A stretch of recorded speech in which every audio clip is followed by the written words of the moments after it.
गठबंधन भाई तुम आगे बढ़ो, हम तुम्हारे साथ हैं। भाई तुम आगे बढ़ो, हम तुम्हारे साथ हैं।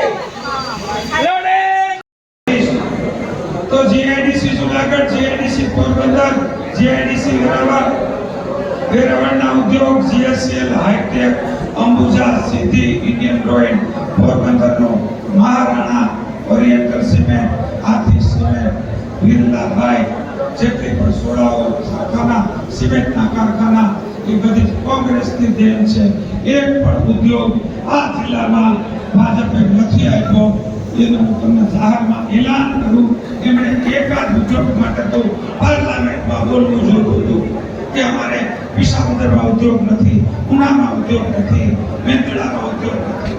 ક્યારે નહીં. હું આપને એક વાત કરીશ.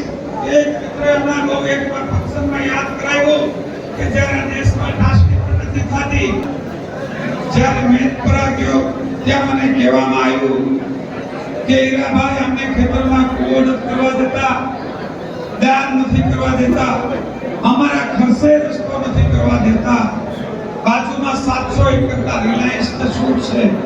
એમના માટે એમપી ક્યારે બોલતા નથી. મને દુઃખ એ વાતનું છે કે હરિયાણા અને પંજાબ એમના ખેડૂતો જે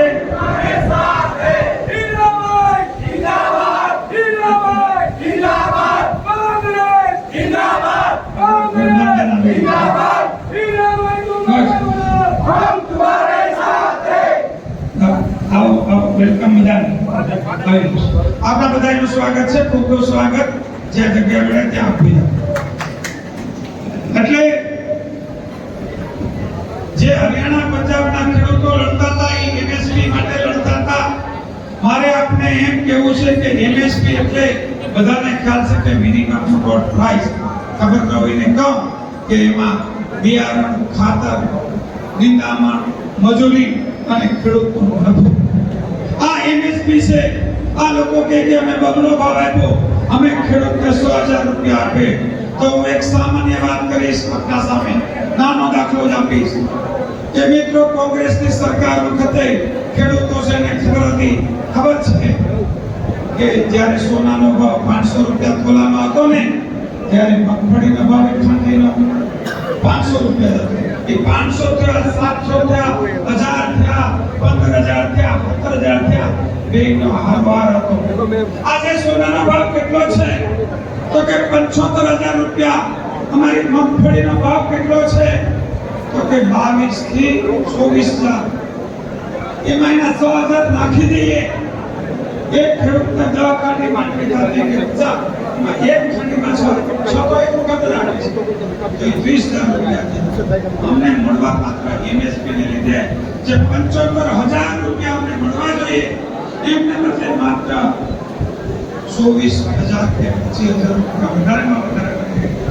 હું આ લોકોને ખાતરી આપું છું કે અમારી ગઠબંધનની સરકાર આવશે એટલે પહેલી જ કેબિનેટમાં એમએસપી મંજૂર કરવામાં આવશે એની ખાતરી આપું.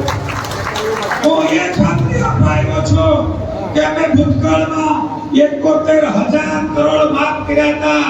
અમારી ગઠબંધનની સરકાર આવતા પહેલી જ કેબિનેટમાં ખેડૂતોનો તમામ દેવું માફ કરશું એની ખાતરી અપાઈ.